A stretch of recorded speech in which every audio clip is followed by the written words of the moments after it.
World war 2 में Soviet union और Russian military services ने जर्मन आर्मी के खिलाफ 40,000 से भी ज्यादा कुत्तों को अपनी फौज में शामिल किया था। जर्मन टैंक्स के खिलाफ इस्तेमाल होने वाले इन कुत्तों को एंटी टैंक डॉग्स के नाम से याद किया जाता है। वैसे तो इनको जंग के दौरान फर्स्ट एड और फूड डिलीवरी के लिए ट्रेन किया गया था, लेकिन फिर सोवियत्स को ख्याल आया कि क्यों ना इनको जर्मन टैंक्स उड़ाने के लिए इस्तेमाल किया जाए। एक ऐसा काम था जिसके लिए कुत्तों को भरपूर ट्रेनिंग कराने की जरूरत थी, और ट्रेनिंग के लिए सोवियत आर्मी के पास कोई खास ट्रेनिंग स्कूल ही नहीं था। लिहाजा 1935 में उन्होंने सर्कस ट्रेनर्स और कई एनिमल साइंटिस्ट्स को भी अपने साथ शामिल कर लिया। आइडिया ये था कि एक बॉम्ब को कुत्ते पर बांधकर दुश्मन की टैंक्स के पास भेजा जाएगा। वहां पहुंचने पर कुत्ता एक लेवर को अपने दांतों से खींचेगा तो बॉम्ब वहीं गिर जाएगा और फिर कुत्ता वापस अपने ट्रेनर के पास आ जाएगा। इसके बाद इस बॉम्ब को टाइमर या फिर रिमोट कंट्रोल के जरिए फाड़ दिया जाएगा। अगर ट्रेंड जर्मन शेफर्ड की बात की जाए तो ये काम उनके लिए कोई मुश्किल नहीं था। कुत्तों के एक ग्रुप को ट्रेनिंग दी गई, लेकिन 6 महीनों की ट्रेनिंग के बाद भी कोई एक भी कुत्ता इस टास्क में महारत हासिल ना कर सका। उसकी वजह यह थी कि उनको एक खड़ी हुई टैंक पर ट्रेनिंग दी जा रही थी, और जब टेस्टिंग के तौर पे उनको नई लोकेशन पे और चलती हुई टैंक के सामने ये टास्क दिया गया तो कुत्ते कंफ्यूज हो जाते थे कि बॉम्ब को कहाँ गिराना है, और इस बात के काफी चांसेस थे कि मैदान जंग में कुत्ते ये बॉम्ब वापस अपने ट्रेनर के पास लेकर आएंगे। सिर्फ इतना ही नहीं, अगर इनमें टाइमर बॉम्ब लगा होगा तो वो वापस आकर उल्टा सोवियत्स के बीच में ही आकर फट सकते हैं। इस मसले से निपटने के लिए एक नया आइडिया अपनाया गया। इस बार कुत्तों पे ऐसे बॉम्ब लगाए गए जो किसी भी चीज से टच होते ही फट जाएंगे। जाहिर है इसमें कुत्ता भी मारा जाएगा। इस नए आइडिया को हकीकत में बदलने के लिए पहले कुत्तों को भूखा रखा जाता था और उनको ट्रेनिंग दी जाती थी कि टैंक के नीचे उनका खाना लटका हुआ है। जैसे ही कुत्ते टैंक के नीचे कूदेंगे, डेटोनेटर पे प्रेशर पड़ेगा और वो कुत्ते समेत फट जाएगा। इस बार सोवियत्स ने कुत्तों को असली बैटलफील्ड वाली ट्रेनिंग देना शुरू कर दी, जिसमें चलती हुई टैंक के नीचे कूदना और हत्ता के गन शॉट्स और धमाकों की आवाजों से भी उनको यूज टू किया जाता था। ट्रेनिंग के दौरान सिर्फ एक चीज नकली थी और वो था उन पर लगा हुआ बॉम्ब। कई महीनों की ट्रेनिंग के बाद ये अब कामयाब हो चुकी थी। कुत्ते चलती हुई टैंक के नीचे भी कूदना सीख चुके थे। अब बारी थी असली जंग में इनको इस्तेमाल करने की। एक एक कुत्ते पर 12 केजी की माइन लगाई गई और लॉन्च से पहले उनकी सेफ्टी पिन भी निकाल दी गई। लकड़ी के लिवर से ऐसा मैकेनिज्म बनाया गया कि जैसे ही कुत्ते टैंक के नीचे कूदेंगे उन पर लगी माइन खुद ब खुद फट जाएगी। आपको यहाँ बताते चलें कि टैंक ऊपर से भले ही कितनी ही मजबूत क्यों ना हो, पर उसके नीचे ब्लास्ट करने से टैंक को आसानी से नाकारा बनाया जा सकता है।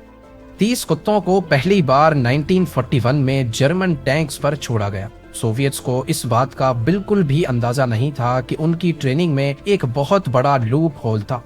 असल जंग के मैदान में सोवियत्स के छोड़े हुए कुत्ते जर्मन टैंक्स के करीब भी चले गए, लेकिन उनमें से अक्सर ने टैंक्स के नीचे कूदने से इनकार कर दिया।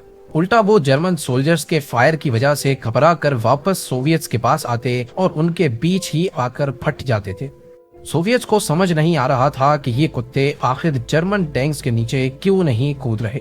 अब वापस लौटने वाले कुत्ते सोवियत्स के गले पड़ चुके थे, लिहाजा उन्होंने फैसला किया कि जो भी कुत्ता वापस लौटेगा उसको रास्ते में ही मार दिया जाएगा। 30 में से 4 सही निशाने पर फटे, 6 वापस आकर फटे, 3 को जर्मन्स ने मार दिया और बाकी सबको जर्मन सोल्जर्स अपने कब्जे में कर गए। सोवियत्स को कुत्तों का जर्मन टैंक्स के नीचे ना कूदने की असल वजह अभी तक मालूम नहीं पड़ी थी। उन्होंने सोचा कि कम ही सही लेकिन कुछ ना कुछ तो जर्मन टैंक्स को टारगेट कर ही रहे हैं, लिहाजा वो मजीद कुत्ते छोड़ते गए और वापस पलटने वालों को खुद ही मार देते थे। दूसरी तरफ जर्मन्स भी अब इन एंटी टैंक डॉग्स के बारे में अच्छी तरह जान चुके थे। वो अपनी तरफ बढ़ने वाले किसी भी कुत्ते को वहीं मार देते थे। लॉन्च किए गए कुत्ते या तो जर्मन टैंक्स के नीचे फट जाते थे या उनको पहुंचने से पहले ही मार दिया जाता था, और बचे हुए कुत्ते जो वापस लौटते थे उनको सोवियत्स मार देते थे। ये इतिहास का शायद ही वो वाकया था जिसमें सबसे ज्यादा कुत्तों का कत्ले आम हुआ था। बाद में मालूम पड़ा कि कुत्तों को सोवियत्स ने जिन टैंक्स के नीचे कूदने की ट्रेनिंग दी थी उनमें डीजल इंजन लगा हुआ था, जबकि जर्मन की टैंक्स पेट्रोल पे चलती थी। कुत्ते जो कि डीजल की स्मेल के आदी थे, जब उनको जर्मन टैंक्स पर भेजा गया तो उनकी स्मेल कुत्तों के लिए बहुत अलग थी। जब तक सोवियत्स को ये असल वजह मालूम पड़ी तब तक बहुत देर हो चुकी थी। हजारों ट्रेनर्स कुत्तों को अपने सामने मरते देखकर पहले ही अपनी जॉब छोड़ चुके थे। यही वजह थी कि सोवियत्स का ये आइडिया बुरी तरह से फ्लॉप हो चुका था और 1942 के बाद ट्रेनिंग स्कूल्स बंद कर दिए गए। पर इसके बाद यही आइडिया 1943 में जापानीज इंपीरियल आर्मी ने अमेरिका के खिलाफ भी अपनाया था। उनकी देखा देखी अमेरिका ने भी कुत्तों की ट्रेनिंग शुरू कर दी। इन कुत्तों को अमेरिका ने डिमोलिशन वुल्व्स का नाम दिया था। बॉम्बर कुत्ते जापानीज बंकर में जाते और फट जाते थे, लेकिन यूएसए को भी सेम मसले का सामना था कि अक्सर कुत्ते बंकर में जाने के बजाय वापस लौट आते थे। अगले कई महीनों तक कुत्तों के वापस लौटने का कोई खास सॉल्यूशन ना निकल सका। लिहाजा 17 दिसंबर 1943 को अमेरिका ने भी हार मानी और सेफ्टी की वजह से डिमोलिशन वुल्व्स प्रोग्राम टर्मिनेट कर दिया। ये तो कहानी थी एंटी टैंक डॉग्स की, लेकिन क्या आपको मालूम है कि वर्ल्ड वॉर 2 में ऐसे गाइडेड मिसाइल्स भी बनाए जा रहे थे जिनको इंसान नहीं बल्कि कबूतर कंट्रोल करते थे। जी हाँ, जैसा कि आप लोग एमटीवी की एक वीडियो में मधुमक्खियों को एक्सप्लोसिव और ड्रग्स डिटेक्टर के तौर पे इस्तेमाल होता देख चुके हैं, इसी तरह कबूतर को भी ट्रेन किया जा सकता है। इस वीडियो में आप दो कबूतरों को बॉल के साथ खेलते देख सकते हैं। जैसे ही दूसरे कबूतर से बॉल मिस होती है तो शॉट मारने वाले कबूतर के लिए एक छोटा फीडर खुल जाता है जहां रिवॉर्ड के तौर पे उसको खाना दिया जाता है। लेकिन सवाल है कि पिंग पोंग बॉल खेलने वाले कबूतर एक मिसाइल को कैसे ऑपरेट कर सकते हैं।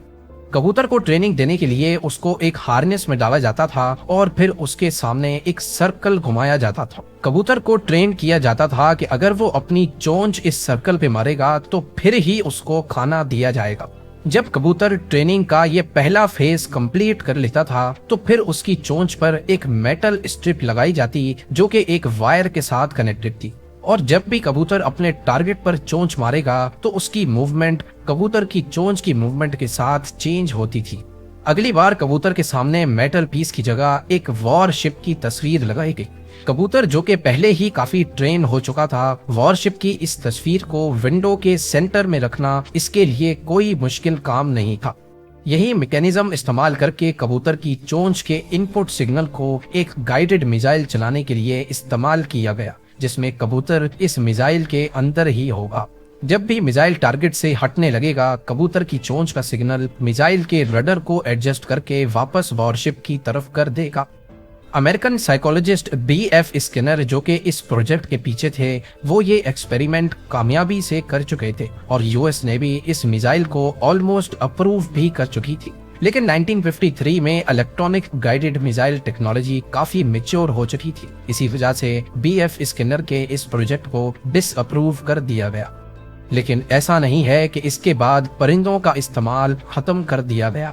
परिंदों को हथियार के तौर पे आज भी इस्तेमाल किया जा रहा है। डच पुलिस के पास ट्रेन्ड ईगल्स हैं जो हवा में मौजूद ड्रोन्स को जमीन पे गिरा सकती है। छोटी एज से ही इनके ब्रेन को ड्रोन के खिलाफ ट्रेन किया जाता है और जाहिर है उसके बदले में उनको रिवॉर्ड भी दिया जाता है। ड्रोन के तेज घूमते हुए प्रॉप्स ईगल के पैरों को नुकसान न पहुंचाएं, इसके लिए इनको खास ग्लव्स भी पहनाए जाते थे। जैसे ही ड्रोन के प्रॉप्स पर इनके पंजे टच होते हैं तो वो बंद होकर ड्रोन को जमीन पर गिरा देते हैं। डच पुलिस के मुताबिक इनके इस हथियार का सक्सेस रेट 95% है, जो कि दूसरे एंटी ड्रोन वेपन से काफी ज्यादा है। इसी तरह डॉल्फिन्स और सी लाइन्स को अंडर वाटर माइंस डिटेक्ट करने के लिए भी इस्तेमाल किया जाता रहा है। वो समंदर के अंदर स्ट्रेंज ऑब्जेक्ट्स को न सिर्फ डिटेक्ट करके अपने ट्रेनर्स को इन्फॉर्म करती हैं, बल्कि उनको रस्सी से हुक करने की काबिलियत भी रखती हैं ताकि उनको नेवी ऑफिशियल्स पानी से बाहर खींच सके। स्क्रीन पे दिखने वाला ये टॉर्पीडो मिसाइल 2013 में नेवी डॉल्फिन की मदद से डिटेक्ट किया गया था। इस मिसाइल के सीरियल नंबर से अंदाजा लगाया गया कि ये ईयर 1890 में एक एक्सरसाइज के दौरान सैन डिएगो कोस्ट से फायर किया गया था।